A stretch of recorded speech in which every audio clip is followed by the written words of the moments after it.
Baik para hadirin dan hadirat dimuliakan oleh Allah Subhanahu wa taala. Kata Ibnu Abbas mengatakan, fa innahu la bu'da birrahim idza qarubat. Tidak ada istilah jauh dalam persaudaraan itu. Idza qarubat, apabila disambungkan. Jadi andai kata yang memisahkan kita adalah jarak. Kita tinggal di kota A, kemudian saudara kita itu tinggal di kota B. Ini kan jauh jaraknya. Maka kata Ibnu Abbas mengatakan tidak ada istilah jauh kalau tali silaturahmi itu disambung. Kalau disambung tali silaturahmi, kan kita sudah jelaskan, menyambung tali silaturahmi itu tidak mesti harus kita berkunjung dari kota A ke kota B tadi. Enggak.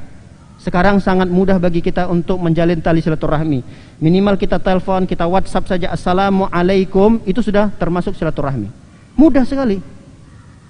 Kalau kita harus silaturahmi dari kota A ke kota B ini butuh biaya 2 juta minimal, berat bagi kita. Apalagi kotanya sangat jauh, butuh perjalanan 3 hari, belum lagi nanti pulang lagi, belum lagi di perjalanan banyak biaya yang harus dikeluarkan.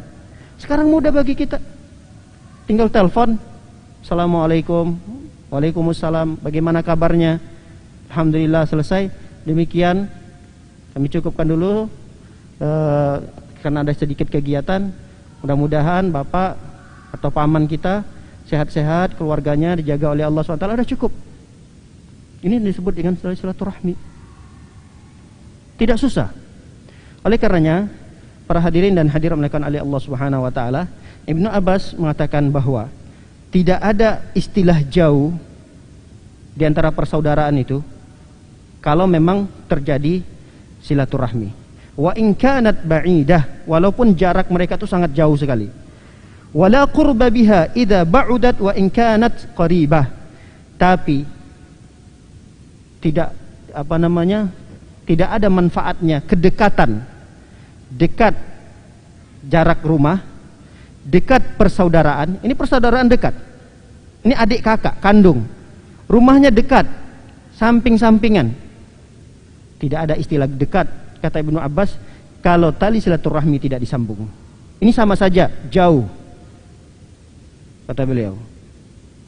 Wa kullu rahimin, ingat, dan setiap rahim atiyatun yaumal qiyamah, nanti dia akan datang pada hari kiamat, amama sahibiha tashhadu lahu bisilatin in kana wasalaha wa alaihi biqati'atin in kana qata'aha.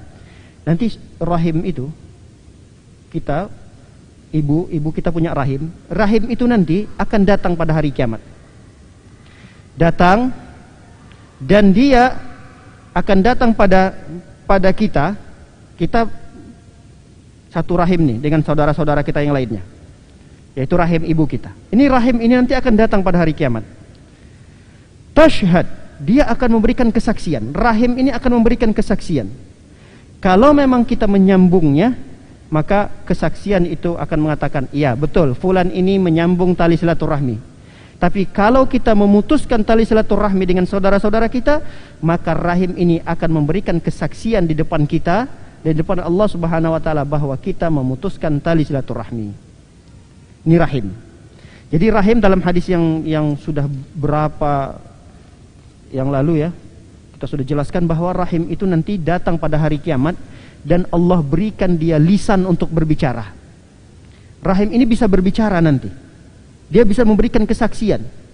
Sekarang kita memang bisa aman.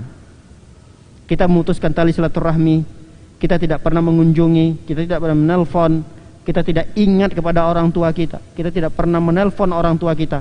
Aman sekarang. Tidak ada persaksian-persaksian.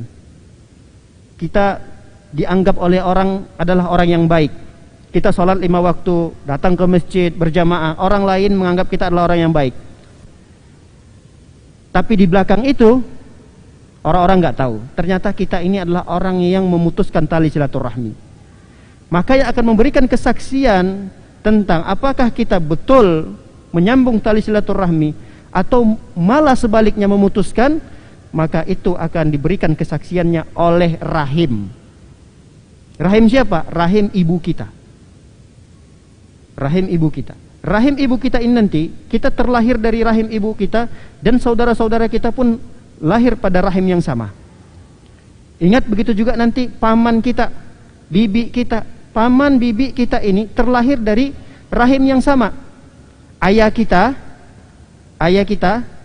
lahir dari rahim ibunya, tentu dia punya saudara-saudara, bibi-bibi yang lain yang menjadi bibi kita. Ini akan menjadi suatu hal yang dipertanggungjawabkan nanti, akan ditanyakan. Lalu kalau kita ditanyakan, sedikit berbelit jawaban kita, sedikit ngeles kita, maka ingat, ada yang bersaksi di sana nanti, bahwa kesaksian ini tidak akan mungkin berbohong. Kalau kita bisa bersilat lidah, masih bisakah di akhirat bersilat lidah? Masih ada.